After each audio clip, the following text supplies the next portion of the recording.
नमस्कार, मैं हूं आपके साथ मयंक। आज 27 तारीख है। मैं आपको बताऊंगा पिछले 12 घंटों में ईरान और अमेरिका की जंग से जुड़े हालात कैसे रहे, क्या बड़े अपडेट हुए। इसके साथ ही बात होगी कैसे रूस ने और ईरान ने मिलकर एक बड़ा प्लान तैयार किया है।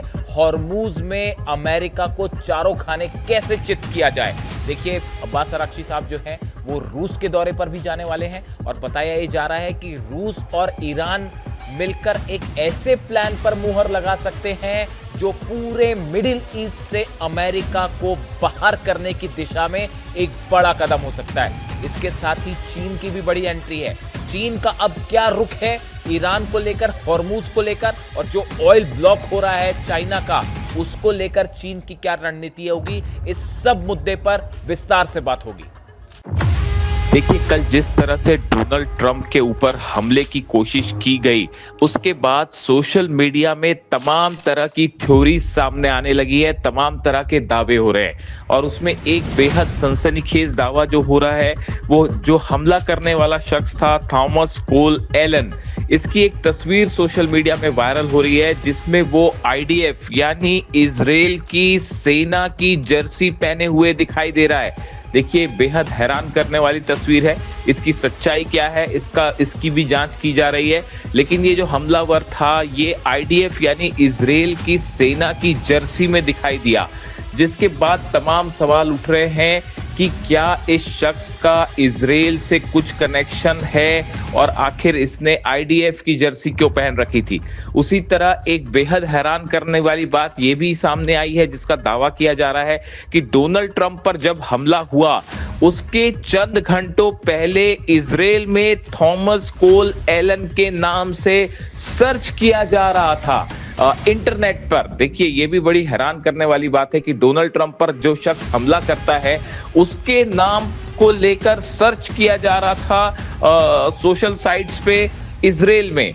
ये दो बातें ऐसी सामने आई हैं जिसको लेकर तरह तरह के दावे हो रहे हैं और कुछ लोगों ने तो यहां तक कहना शुरू कर दिया है कि क्या इस हमले के पीछे इजराइल की खुफिया एजेंसी मोसाद का कोई हाथ था।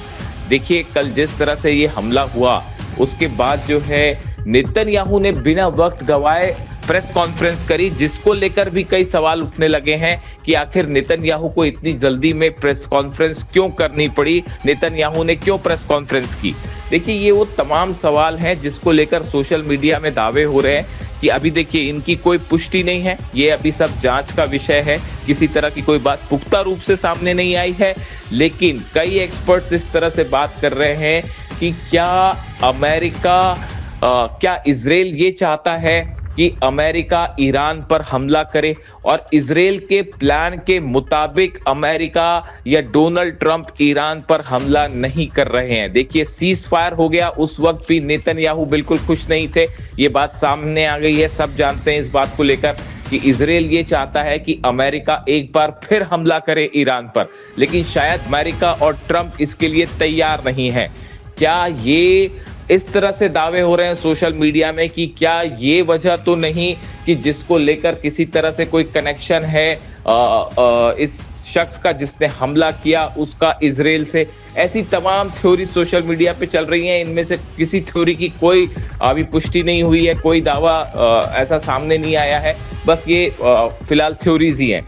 इसके अलावा देखिए, बड़ी खबर ये है कि ईरान के विदेश मंत्री अब्बास अराक्ची जो हैं वो पहले पाकिस्तान से ओमान गए। ओमान में जाके उन्होंने ओमान के अधिकारियों से मुलाकात की, ओमान के सुल्तान से मुलाकात की। उसके बाद वो एक बार फिर पाकिस्तान पहुंचे और इस बीच में इन चंद घंटों के अंदर अब्बास अराक्ची की बात हुई है सऊदी के विदेश मंत्री फैसल बिन फरहान अल सौद से, उनकी बात हुई है तुर्की के विदेश मंत्री से, उनकी बात हुई है कतर के विदेश मंत्री से। देखिए, ये जितने देश हैं इन सब के विदेश मंत्रियों से चंद घंटे के अंदर बात करना और उसके बाद फिर वापस पाकिस्तान आना, और आज वो रूस के लिए निकल रहे हैं। यानी देखिए, पिछले 24 घंटों के अंदर बड़ी तेजी के साथ मिडिल ईस्ट में ईरान को लेकर हालात जो है वो बदल रहे हैं और ईरान ने एक जबरदस्त जो है विदेश नीति और डिप्लोमेसी का उदाहरण पेश कर दिया है। और जितने अरब देश है सबसे अब्बास अरागची साहब की बात हुई है फोन पर। उसके बाद बताया ये भी जा रहा है कि अब रूस जाने के बाद एक बड़ा प्लान तैयार हो सकता है कि आगे हॉर्मूज को लेकर क्या करना है। देखिए मुद्दा असल में हॉर्मूज का है। हॉर्मूज कैसे खोला जाए, वहां से जहाज कैसे निकाले जाए, वहां से अमेरिका के जहाजों को कैसे पीछे किया जाए, ये मुद्दा है जिसको लेकर ईरान और रूस के बीच में आज बड़ी चर्चा होगी।